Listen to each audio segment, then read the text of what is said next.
बिस्मिल्लाहिर्रहमानिर्रहीम। अस्सलाम वालेकुम। उम्मीद है सब दोस्त खैरियत से होंगे, खुश होंगे, मज़े से होंगे।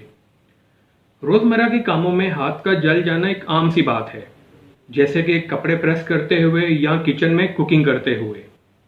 अक्सर हम लोग जलने को ज़्यादा अहमियत नहीं देते, जबकि अगर कोई कट वगैरह लग जाए तो इसको हम बहुत ध्यान से ट्रीट करते हैं और उसके लिए हर घर में कोई ना कोई मेडिसिन या सनी प्लास्ट वगैरह लाजमी होता है।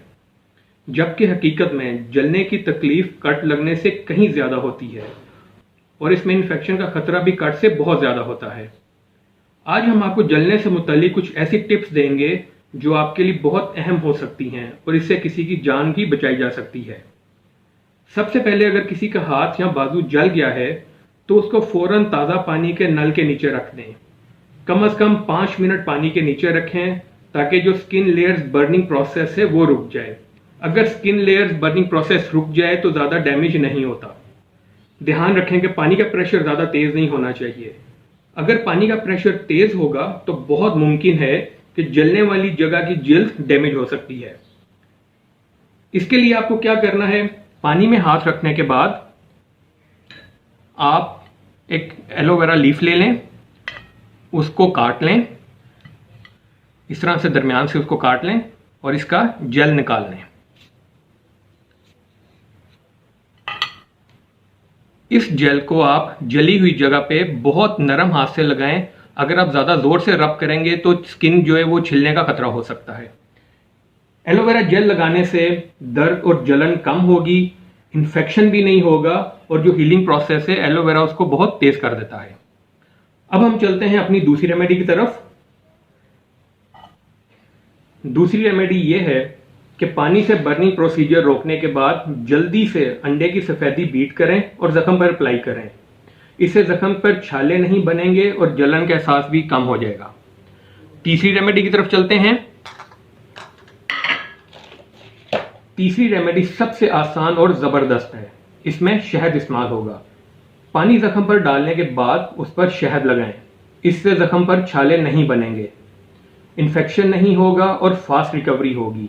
इसकी वजह यह है कि शहद में एंटीबैक्टीरियल प्रॉपर्टीज़ होती हैं जो कि ज़ख्मों को ठीक करने में इंतहाई फ़ायदेमंद है। तो अगर खुदा न खास्ता आपका हाथ जलता है किचन में कुकिंग करते हुए या कपड़े प्रेस करते हुए, तो आप इस पर शहद भी अप्लाई कर सकती हैं।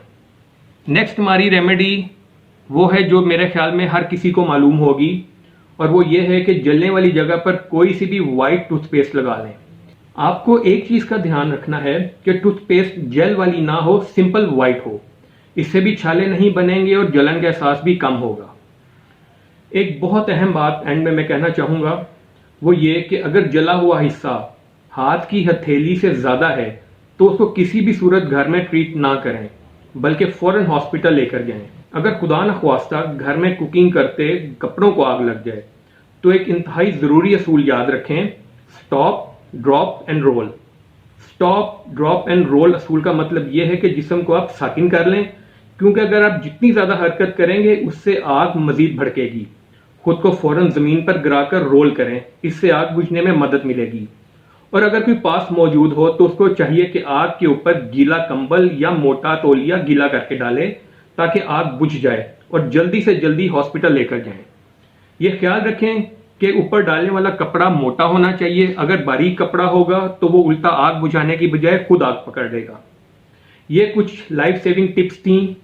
उम्मीद है कि आपको हमारी ये टिप्स पसंद आई होंगी। अगर आपको ये हमारी टिप्स वाकई पसंद आई हैं तो हमारे चैनल को लाइक और सब्सक्राइब ज़रूर करें। सब्सक्राइब के साथ जो बेल आइकन है उसे प्रेस करना ना भूलें, ताकि इससे हमारी हर नई आने वाली वीडियो का नोटिफिकेशन आपको वक्त पे मिल जाएगा। खुश रहें, आबाद रहें, दुआओं में याद रखें। अल्लाह निगहबान।